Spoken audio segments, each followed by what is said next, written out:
Show me the one whose safety deems such destruction.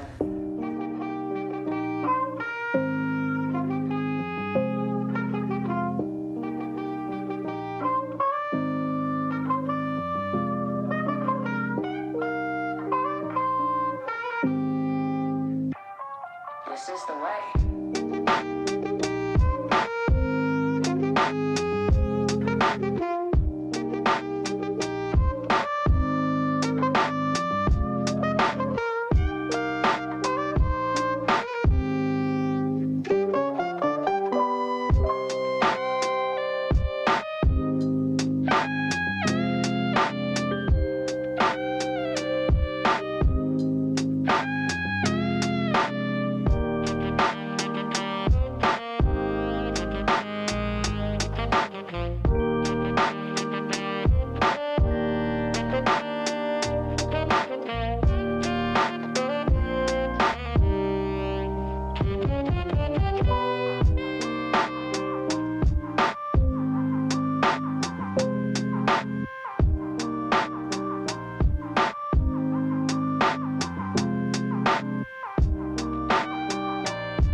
Greetings, Padawans, and welcome to the Archives. Here to unlock this holocron, here's the man of the hour, Jedi Master AlsoTeeko.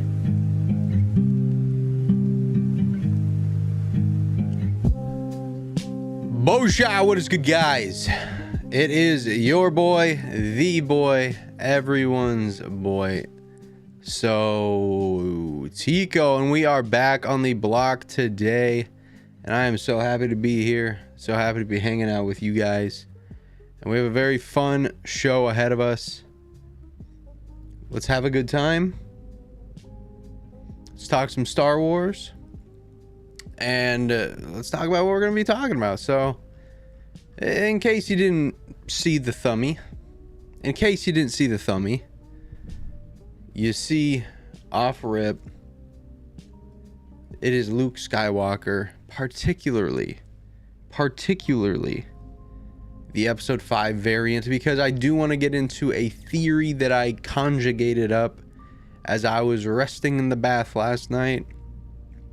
This theory came to me, and it's something that I would love to address, something that I would love to talk about, love to get to. I'm really excited for today's stream, really excited for you guys to be here with me. This is the Archives Podcast, episode 29. Welcome on in. I implore you all to drop a like if you're watching on YouTube. Leave a 5-star review if you're watching on any of the following: Amazon, what? Apple, what? Spreaker, what? iHeartRadio, what? Hulu, what? Spotify, Google Podcasts, wherever you get your podcasts. As we are international, I want to say a big shout out as I pull up what I like to call the chanalytics. What? The chanalytics. The wonderful, magnificent channel analytics. And we tap in. We tap in. And we take a gandy. Where are you guys tuning in from? Well, I have to say a huge shout out, of course, to the United States of America and to the Republic for which it stands. I gotta give a huge shout out to my viewers from Belgium, our number 2 ranked country, Belgium. Then we've got Canada. We've got Great Britain, the United Kingdom. Then we have Sweden. Then we have Nepal, Japan, some more United Kingdom, Scotland, Milton Keynes, Warminster, and a plethora of places scattered throughout the United States. Big shout out to all of you. Huge shout out to all of you. And to this day,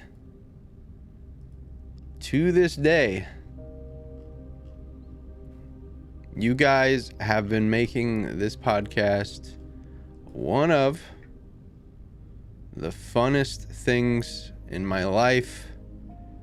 Something that I adherently look forward to each and every week.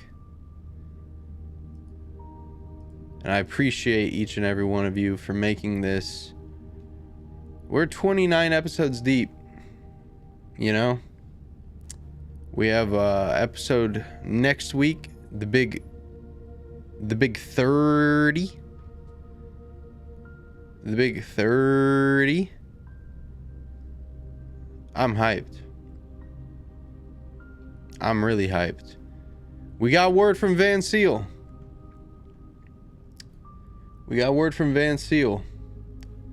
As he will be returning to the podcast as soon as he's ready. And that's wonderful news for everybody. As you guys know, Van Seal was the greatest co-host in the Archives podcast history. That's not a slate to anybody. That is just giving flowers to the man that came in, shocked the system,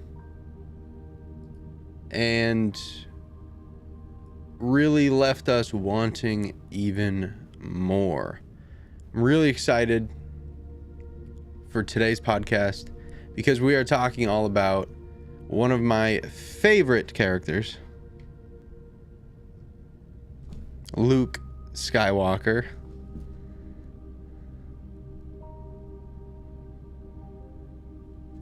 Luke Skywalker, whom tomorrow night, live on YouTube, I will be officially writing into my book as we continue our work in Chapter 2 of Star Wars, The Shattered Apprentice.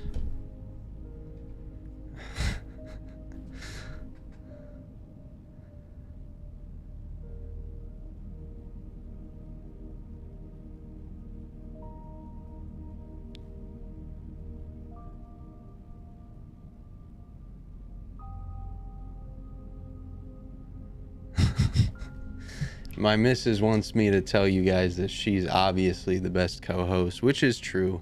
She asks some great questions and we love her. But for those who have came onto the podcast, big shout out to just everyone that has ever spent an episode on the Archives podcast.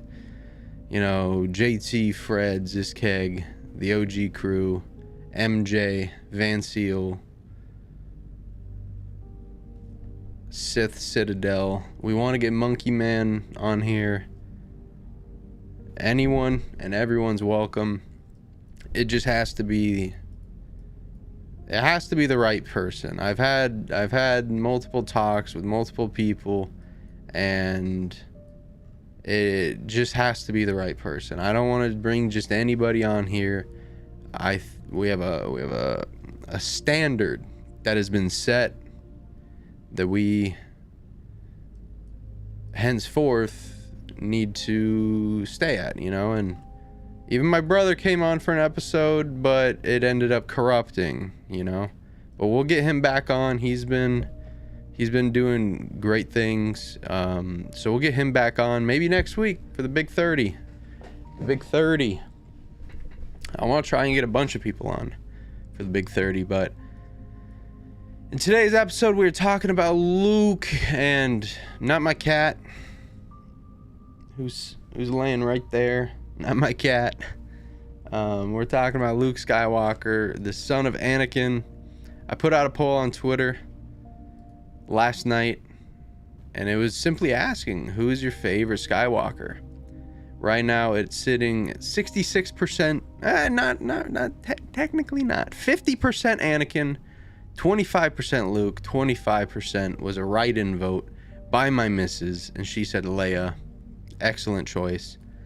But to me, Luke, I think Anakin Skywalker is the greatest character. The greatest character of all time in anything. I think his story is as good as it gets. But Luke, I see so much of myself within. I see so much of myself within Luke. Simply from the line, I am a Jedi, like my father before me. That in it of itself speaks volumes emotionally, because growing up, I had the most turbulent and the roughest relationship with my own father, and it was prime and necessary to be able to get to the point where I can forgive him and let go of all that unnecessary weight on my shoulders that I was carrying and all the chips on my shoulders. And it was necessary for me to come to this state of mind where I could forgive, forget, and move on. And similar to how Luke always saw good in Vader, I was able to see, you know, the goodness in my father, because at the end of the day, you know, that's my dad. It's the only one I got. And it's not like I can just call him up and be like, hey, I need your advice. Hey, I need some help. Hey, why did this happen? You know, I don't have those answers. So I needed to get to a place where I could find forgiveness. And through a catalyst like Luke Skywalker, who could see goodness in Darth Vader, of all people, I was able to find that forgiveness. And because of it, I think I've inherently been living a much better life since I forgave my father. And that, in it of itself, is the reason why I love Luke Skywalker so much. What's good, Derpy? You're here for the Shades content. It's because, like, the sun's right here, man. So, just being safe. Just being safe. But I appreciate you. If you guys have any questions, lob them in the chat, and I got you. Any questions, lob them in the chat.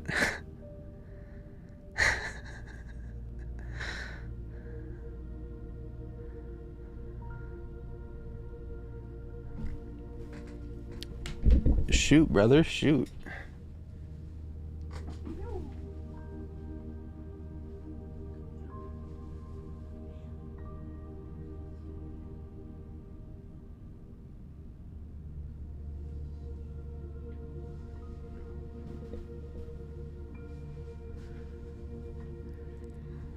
Here's the princess. This is Miss Leia. My missus, she wants me to turn my channel into just a channel about my cats. Which, you know, speaks volumes.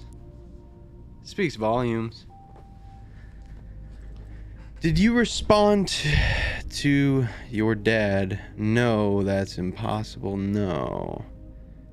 I'm not sure what you mean. But I don't think so. What up, Alex? How you doing, man?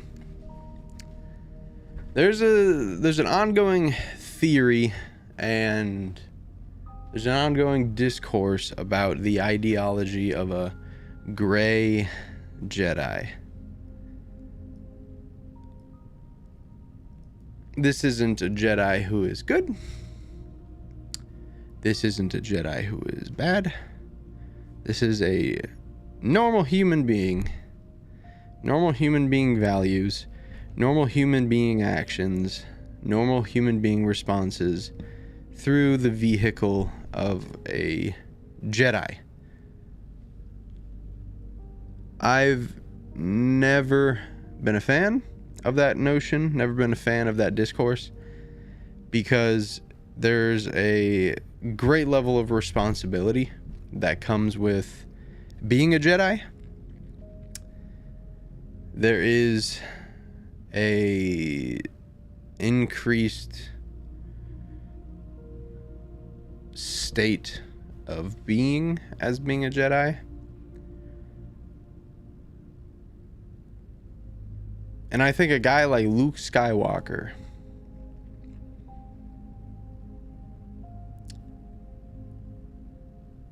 maybe muddies the water a little bit.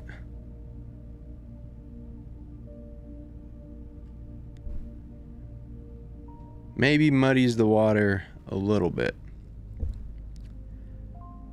But I think Luke is damn near the embodiment of what it is to be a Jedi. Pursue things for the greater good. Pursue doing the right thing. You know? Everyone points back to at the beginning of Return of the Jedi when he uses a force choke on 2 Gamorrean guards. When he uses the Jedi mind trick on Bib Fortuna. Which, if you're using the Force to manipulate others, to cause harm, that is technically tapping into the dark. Because As a Jedi, you're selfless.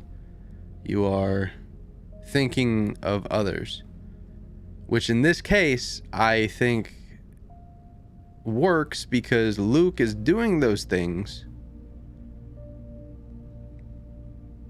Exactly, MJ. If you're using the dark to destroy the dark, that's not dark. But Luke is using the dark for the greater good because he's going to rescue Leia, Han, and Chewie. You know? And he's exchanging the 2 lives of the Gamorrean Guard, the altered mind of Bib Fortuna, for the 3 lives of his friends. You factor in R2-D2 and C-3PO. That's 5 to 3. You know?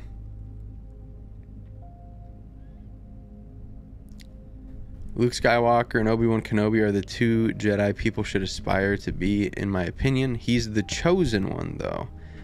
That's another thing that I was literally about to get to, is Luke Skywalker being the true chosen one, foretold in the Jedi prophecy. And at the root of the prophecy, it states that the chosen one will essentially usurp the Jedi Council. The chosen one will be given a higher status than the Grand Master of the Jedi. Right? And that's why I enjoy the chosen one prophecy, because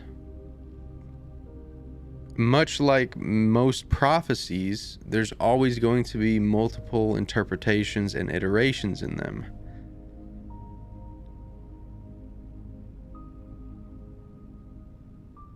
MJ says Legends Luke was otherworldly. Right now in canon, Annie has shown more force, power, strength. I suppose that depends, you know, as fans, I think we do get the opportunity to create our own headcanon, and that's what we're here to discuss, you know? I'm about to write Luke Skywalker in chapter 2 of my book, and in my eyes, in my opinion, Luke Skywalker is going to be the greatest Jedi that's ever lived. Because I think in Legends, that's kind of what he is. That's kind of what he is. Now, you don't have to adopt all Legends continuity together, so if you have cracked, overpowered Luke over here, you don't need to have, you know, Luke that's literally flying places over here. With Legends, it's nice because the EU, you can pick and choose. But if you ride certain continuities like the Zahn trilogy or, you know, Shadows of the Sith, if you want to keep it canon, Luke is extremely powerful. And what I'm trying to do with my book is adhere to the given canon up to episode 7. But essentially F Rian Johnson's episode 8 Luke. You know? I'm not into that. I'm not into that. Luke Skywalker as a master, as a Jedi master, is the epitome of failure. He failed to train Grogu. He failed to train Leia. He failed to train Ben Solo. He failed the many parents whose kids he took and promised that he would protect, that ended up being slaughtered. So, if you really look at it that way, why wouldn't he run off and hide. The issue is, we can't do that writing for Rian Johnson. We can't do that interpretation for him. But that's what we have to do, because he left such a broad, unstructured project that now it takes a book like Star Wars The Shattered Apprentice by Trevor Jackson, releasing 2025. It takes that to understand what happened to these characters. Why did Ben Solo go from a happy, upbeat, joyful boy to Kylo Ren? What happened? How did you guys go from a happy child to where you're at?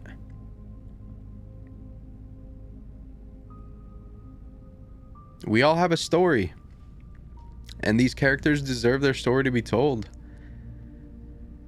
And I think Luke Skywalker shouldn't have the legacy of being a failure.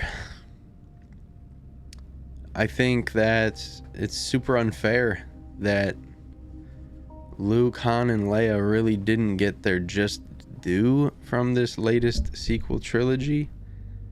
And it sucks. It's really sad.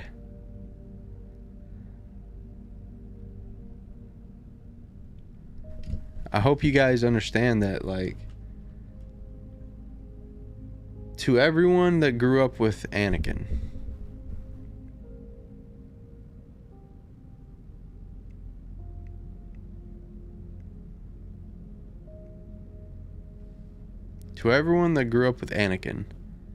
loved Anakin, wanted to be Anakin, played outside, pretended you were Anakin, for almost 3 decades,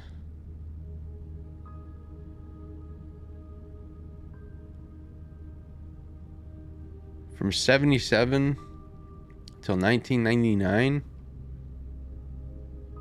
people were doing that with Luke Skywalker.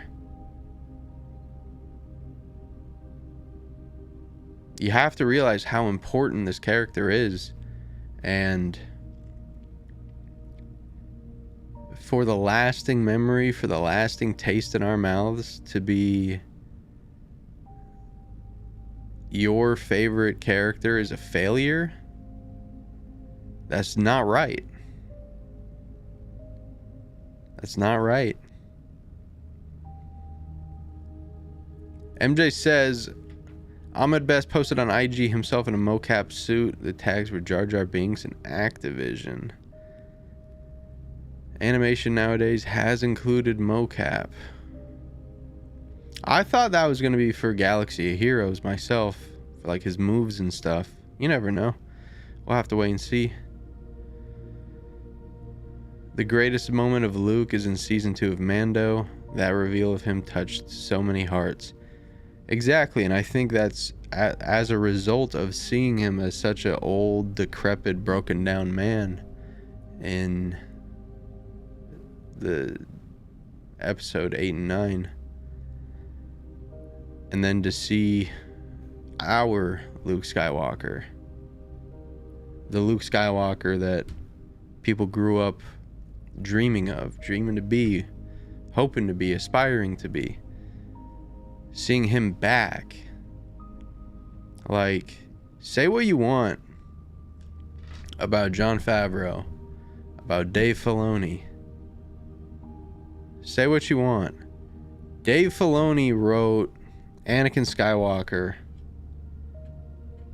incredibly.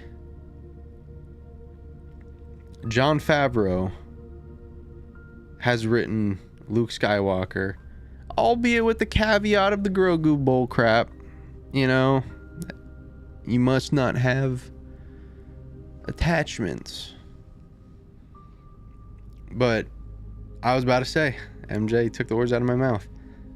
We have to give our absolute flowers to Star Wars Battlefront 2 for their Luke Skywalker. their Luke Skywalker is Luke Skywalker.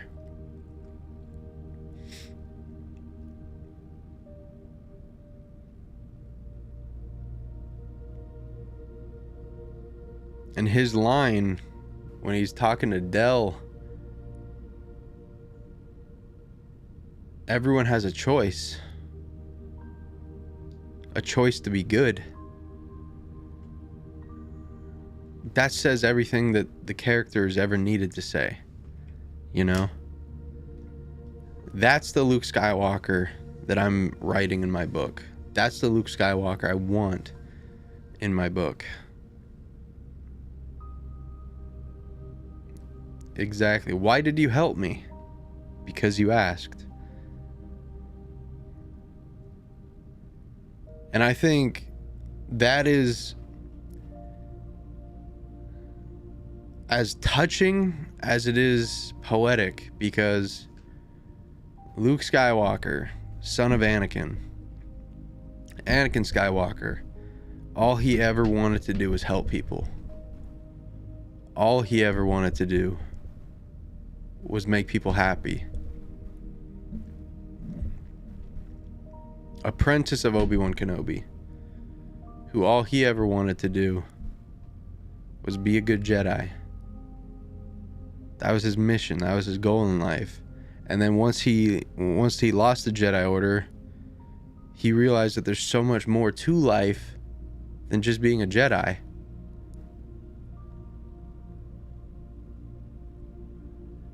And he was able to teach that to Luke.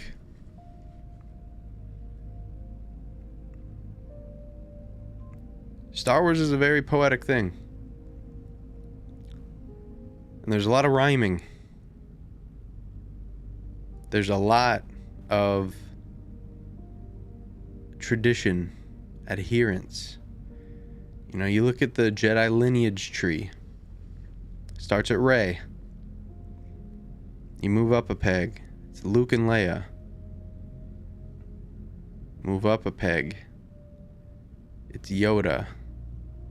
It's Anakin. It's Obi-Wan. Move up a peg. It's Obi-Wan. You move up a peg. It's Qui-Gon. Move up a peg. It's Dooku. Move up a peg. It's Yoda. Yoda all the way down to Rey, who is now going to start her own tree. And everywhere in there, you have branches. You have Ahsoka, Sabine, Kanan, Ezra.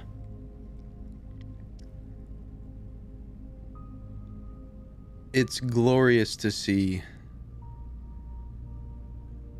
little idiosyncrasies, little tidbits here and there in these characters that make you think, oh, he's got a little Dooku in him. A little bit of Yoda there. A little bit of Anakin. And it's really nice to have those connections, and that's why it's really nice to have such a structured, organized story. Just like it's nice to have structure and organization in your life. It's nice to know where things fit. It's nice to know where things go.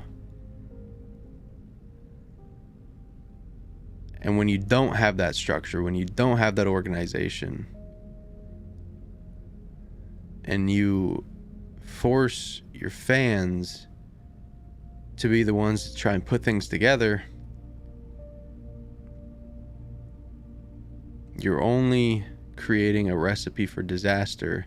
You're only creating millions of hearts to be broken when the product that gets put out doesn't match their own expectations that they had to create themselves because you didn't do your job in the first place.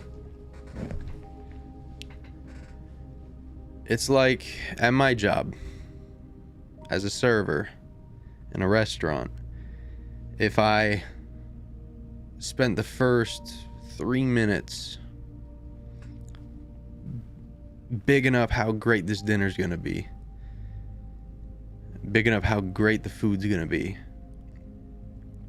how sweet and bubbly that the drinks are going to be. How nice and hot and fresh and crispy that the food is going to come out. How quick it's going to be.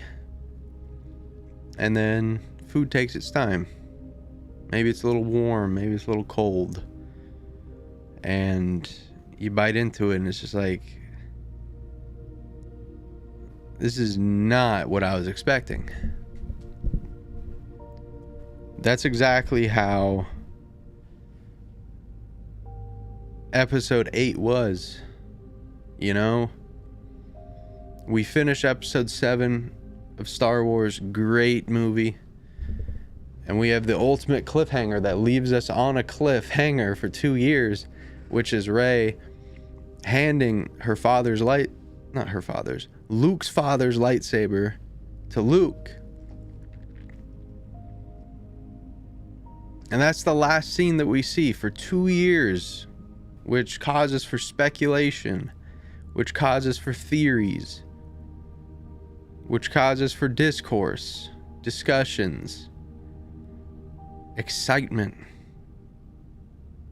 I can't tell you guys how excited, how hyped we were for episode 8.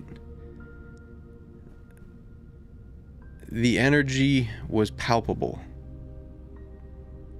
It was immense. It was immaculate. And for it to come out and for it to be such a shell of what it could be. You know, it's like you order a thing of oysters and there's no meat. It's just the shell. And you're like, what am I meant to do with this? And they want you to fill in the gaps for them. They want you to do the job for them. And while they do it, they're telling you to go F yourself. That's what episode 8 was. And you can't slate episode 9 because of what episode 8 did to the story. You can't slate it. It did the best it could. Yeah, Palpatine came back. Yeah, he survived falling down a reactor. You know who else did that? Luke Skywalker. Star Wars Episode 5. So it's not the most buck wild thing to imagine Palpatine surviving, because we've seen it before. Maul survived falling down a reactor.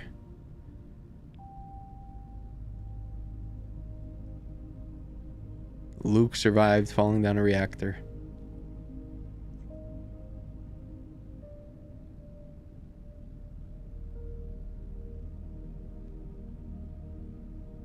How great is Star Wars though, man?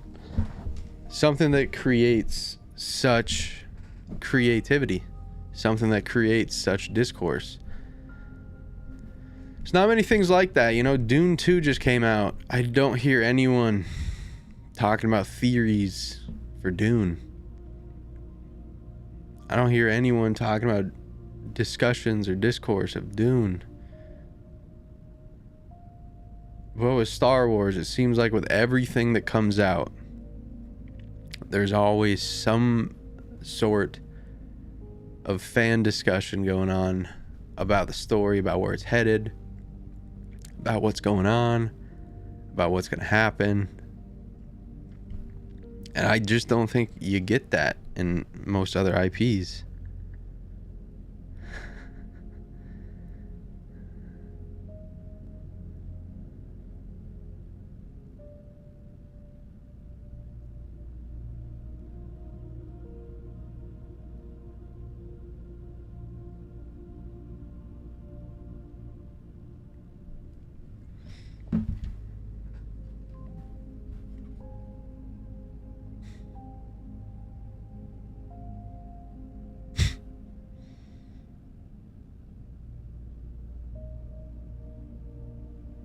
Indian Pale Ale. IPA.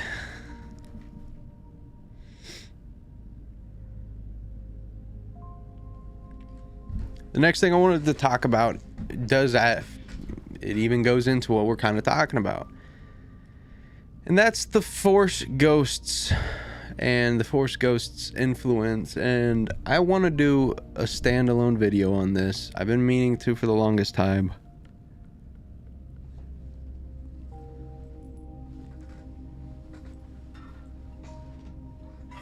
Thirstier than a mug right now, let me tell you.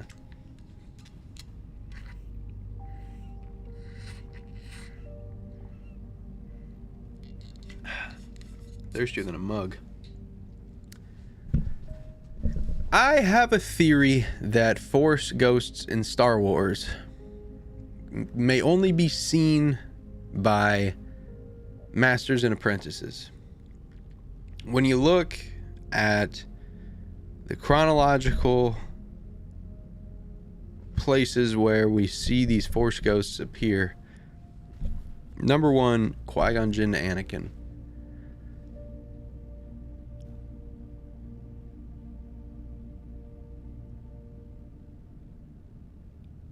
Number two, Qui-Gon to Obi-Wan. Number three, Obi-Wan to Luke. Number four, Yoda to Luke. Number five, Anakin to Luke. Number six, Anakin to Ahsoka. Number seven, Luke to Rey. Number eight, Leia to Rey. Leia could not see Obi-Wan, Anakin, or Yoda. Sabine could not see Anakin.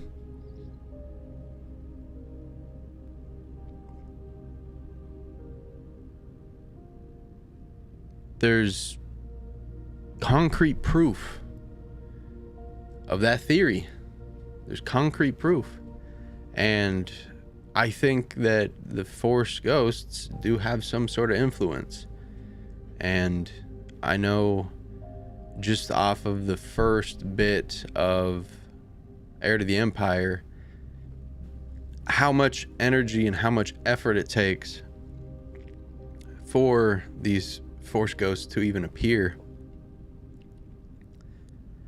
And seeing Anakin, Obi-Wan, Yoda at the end of episode 6, it's like, damn, like, it kind of shows that Luke is being looked after. Luke's being looked out for. And he'll always have people to call on to talk to. And that, again, is another thing that I love about Luke Skywalker, is because he has mentors that he can lean on in moments of crisis, in moments of need for deliberation. What up, Freddy? How you doing, buddy? A little bit about Luke. You know, he grew up on Tatooine, just like his father. He was raised by his aunt and his uncle. Luke was trying to join the Empire as a teenager, wanted to become a pilot in the Navy, ended up joining the rebellion with his buddy Biggs Darklighter. His motivations throughout the original trilogy were his desire for adventure and finding his purpose beyond the confines of his mundane life on Tatooine. He wanted to be a pilot, just like his father.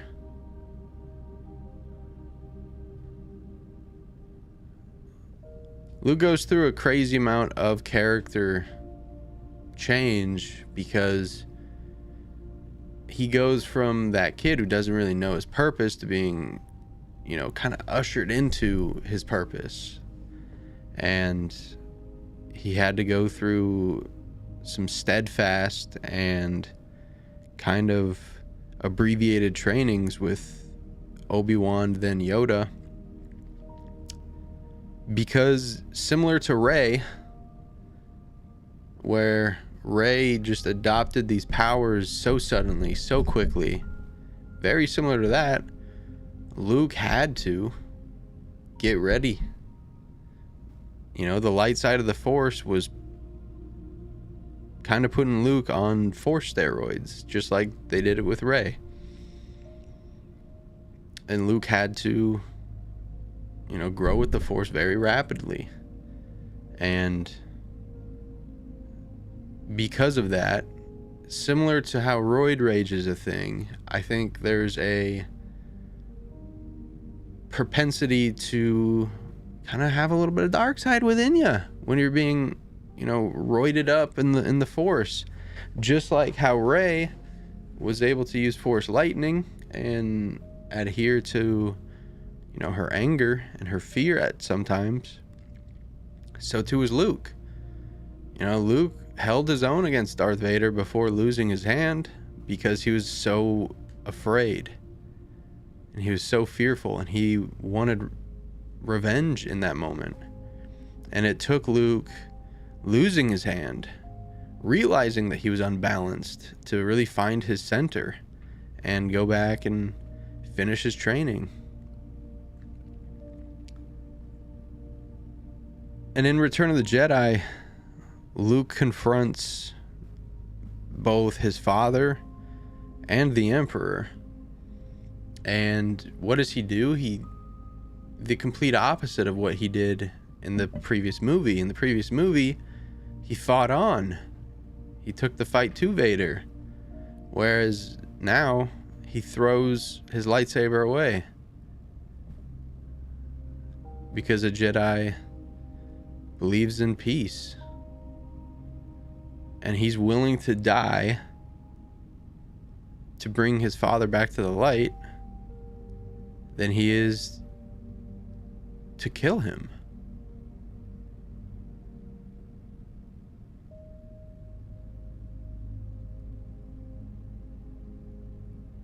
And I think that was an absolutely beautiful way to wrap up the Star Wars Skywalker saga. You see a son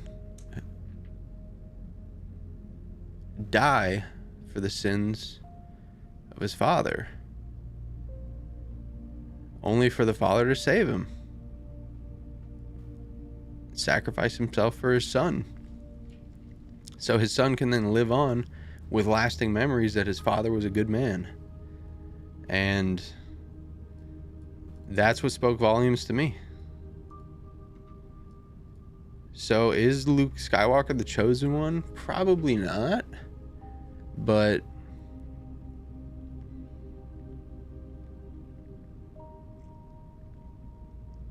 was it necessary? Was Luke Skywalker necessary for Anakin to become the chosen one? Yes. Yes, indeed.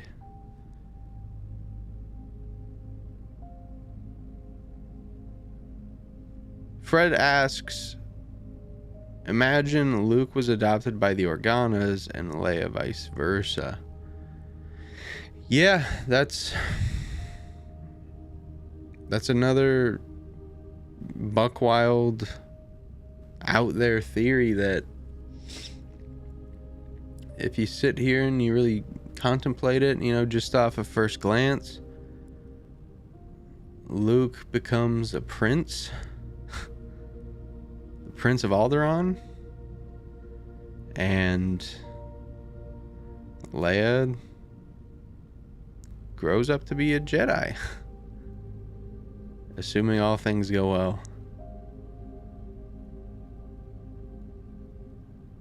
Does everything in A New Hope happen the same? You're just literally flip-flopping the characters? Genuinely, maybe.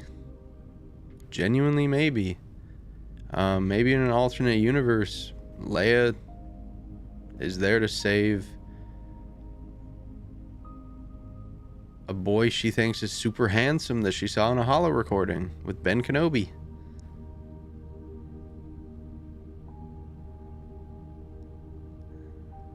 That's a pretty funny theory to think, like how Luke was pogging how beautiful he thought Leia was. That'd be funny if the roles were reversed and Leia was like, wow, he's so handsome. Kind of short though. But it kind of goes into this video I'm working on, and it's, what if Anakin never turned? Right? If that's the case, like, I put everything into consideration with that. Everything. What happens to the galaxy? What happens to Maul? What happens to Palpatine? What happens to Han Solo? What happens to Cal Kestis and Caleb Dune? What happens to the Bad Batch? Luke and Leia equal Ross and Monica? Yeah, pretty much. Because I think Luke, if he was just a prince, just like how Leia was obsessed with like ships and stuff, I think Luke would. I think Luke would also be into history like he is. Like, Luke's a nerd. Luke loves him some history, so he probably would have taken that role as Prince of Alderaan and wanted to see the galaxy, wanted to learn more about the galaxy. But you guys will have to let me know how you guys feel about Luke in the comments. Tweet me at AlsoTeeko, at Star Wars TAP. We got a little bit to talk about the book. So chapter 1 is eqsFI. I've been saying that my whole life. eqsFI in English. Perfect. eqsFI means I finished. I finished chapter 1. I edited it. I added some depth to it. Added some content. I'm happy with it. I've already started chapter 2. And we're going to continue chapter 2. And we're going to write Luke Skywalker, which is really cool. A lot of pressure, though. Tons of pressure. But we're doing that tomorrow night. I think tonight I'll be recording some videos, maybe even streaming on Twitch, some Old Republic. But definitely I have a bunch of videos for you guys coming out soon. But yeah, as far as the book goes, man, I appreciate you guys who've been rocking with me, asking questions. I've been working on the middle chunk chapters before I begin to. I like to have an idea. I like to be a few chapters ahead. I've been working on some possible endings for the book because I think I still only want to make it one book, even though it makes sense to make 3. I think I only want to make it 1. And ride off into the sunset with it. But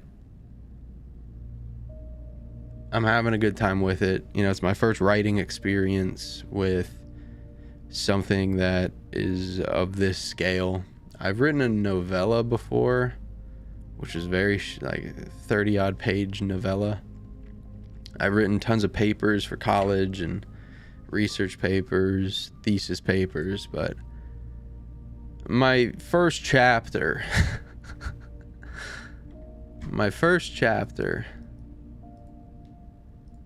is, let's see here.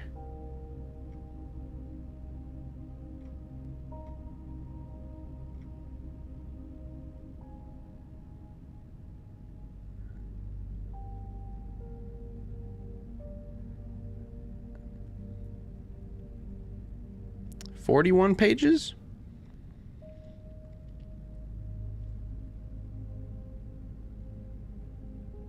No, I don't think you ever mentioned that, Fred. I appreciate it, bro.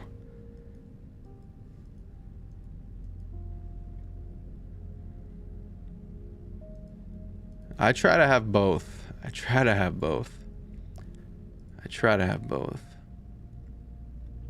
We're almost to 100,000 characters. We're at 17,357 words. 44 pages deep right now. What? And having a really good time with it, man. But yeah, we're at a really good spot in it, and we're gonna be telling some really sick stories coming soon. Someone asked me to talk about some of the characters, and I'd love to. So the main character, his name is Nathan. He's a young boy on Tatooine, and what Nathan loves most... Have you ballparked how many pages Endgame is? At least 333. If I'm only going to do one book, probably upwards of 500 odd.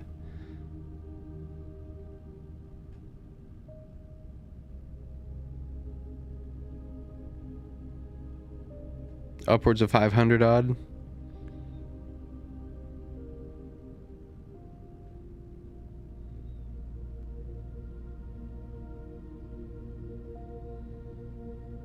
Maybe 6.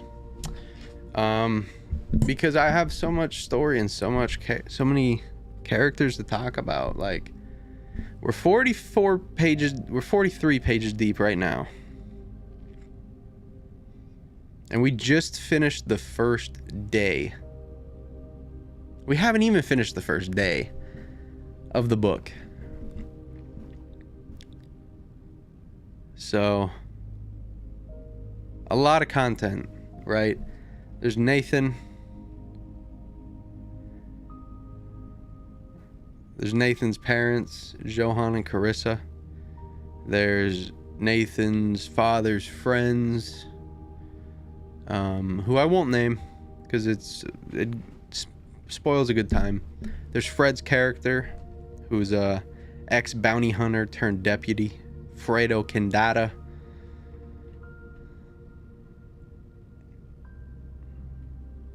There's XKG1, Nathan's pit droid.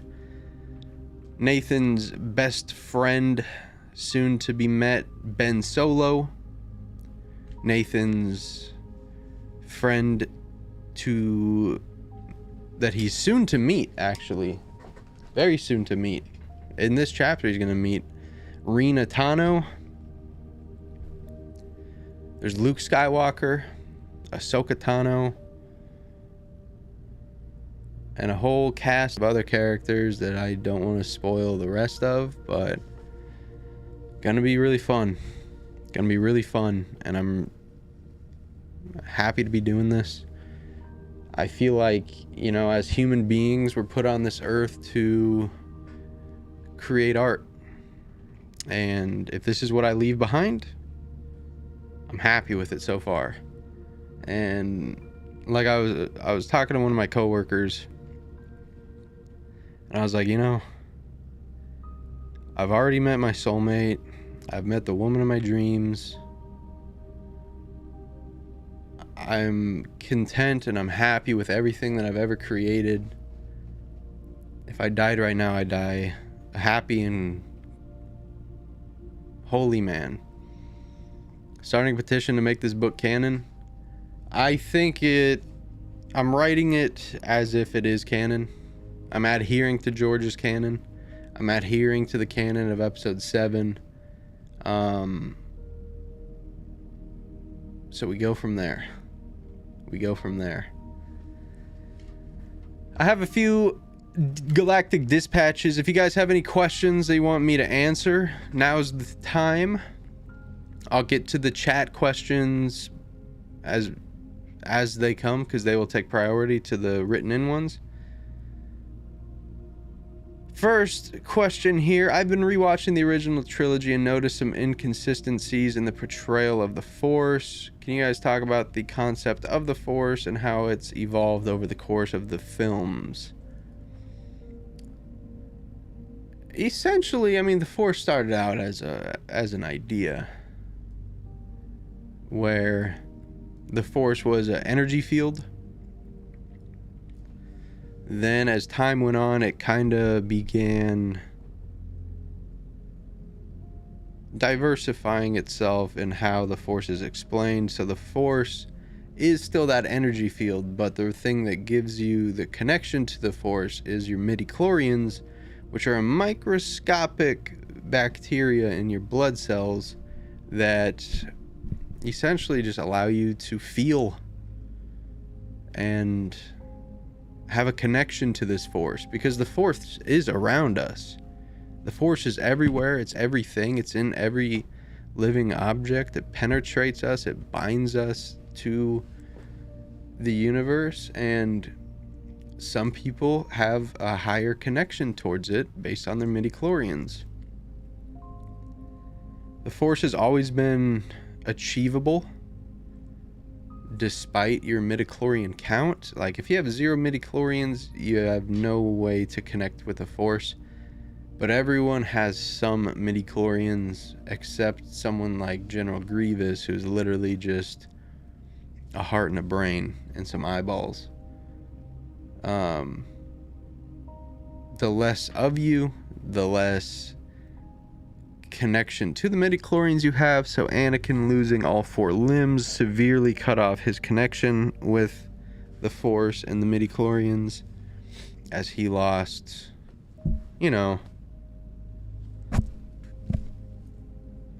lost 4 limbs. It's a lot of body. But yeah, the Force is very fun. I've been thinking about the moral dilemmas faced by characters like Anakin and Luke Skywalker throughout their journeys. How do you interpret their themes of redemption and forgiveness in the Star Wars saga? We kind of talked about this all throughout this podcast, but I simply interpret their themes of redemption and forgiveness as kind of like when a father and a son have their first game of catch after the son has gone on to start his own family and stuff, but he comes home and he's like, "Hey Dad, you wanna play catch?" How many of you would kill to just play catch with your dad one more time? Whether it's football, baseball, doesn't matter. Shoot hoops, go golfing. How cool would that be? If your guys' father's still around, hit him up, play catch. If your mom is still around, hit her up, do something that she loves. Take advantage of it, Take advantage of it.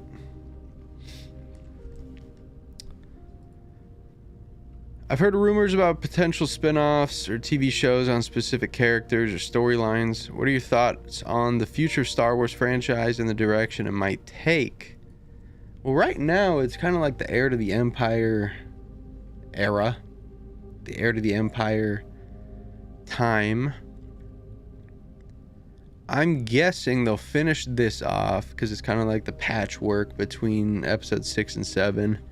And then I think they'll probably start on some Old Republic stuff as soon as they fill in the holes and they fill in the gaps, I think Old Republic has to be on the horizon.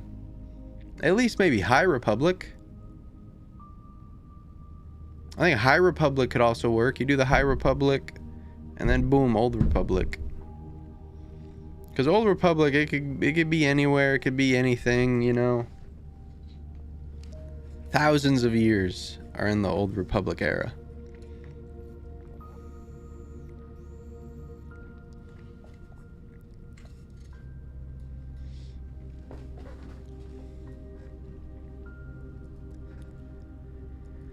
I'm curious about the relationship between the Jedi Order and the Sith throughout history. Could you delve into the origins of the Sith and the Jedi and how the conflicts have shaped the galaxy? Well, for the longest time, the Sith were a species. They were a race until their power were claimed by others. And the Sith Empire kind of rose throughout the Old Republic and faced down the Republic in the 1,000-Year War, the Sith kind of had non-stop infighting. There was too many Sith. The dark side was spread thin, and rather than maintain the same course that they'd been on for thousands of years, a Sith came along named Darth Bane, who learned of a ideology from a holocron from Revan and decided to eradicate the Sith and begin the rule of two, which never was really adhered to. Most Sith had multiple apprentices, but there was only ever one master. So the rule of two never really counted. And I think that's why the Sith failed in the end, was because they failed the rule of two. But it's a good question. We'll dive into the Sith and all that more on the next episode. And we'll do one more question, and we'll get you guys out of here. Appreciate you all for being here.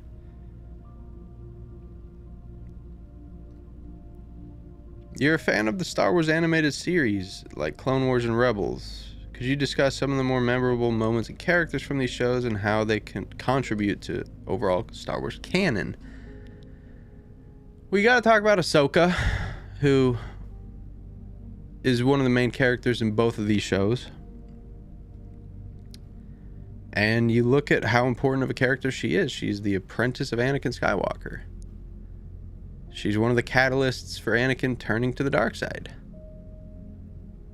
How more important does it get? Like, of course you have characters like Hondo. You get to meet a bunch of senators.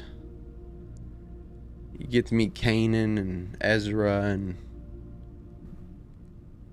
Hera Syndulla, Sabine Wren. But I don't think it gets more important than Ahsoka Tano, and that's why season 3 of Rebels was called, not season 3, season 5 of Rebels was called Ahsoka. She got her own show. That's how important and how successful that she was as an animated character, that she became a live action character. She got her own show because of it. So, and this is a character that fans did not like when she was introduced. So Ahsoka Tano, look no further. I think animated characters, when you look at the pedestal of them, it begins and ends with Ahsoka Tano. And I think that's going to do it for episode 29 of the Archives podcast. I appreciate you all for being here. Make sure to follow us everywhere at Star Wars TAP, at AlsoTeeko. And don't forget to tap in. It's been your host, AlsoTeeko, #1 ranked boyfriend in the entire world. And I'll catch you all later, alligator. Peace, love, and life. Deuces, manuses.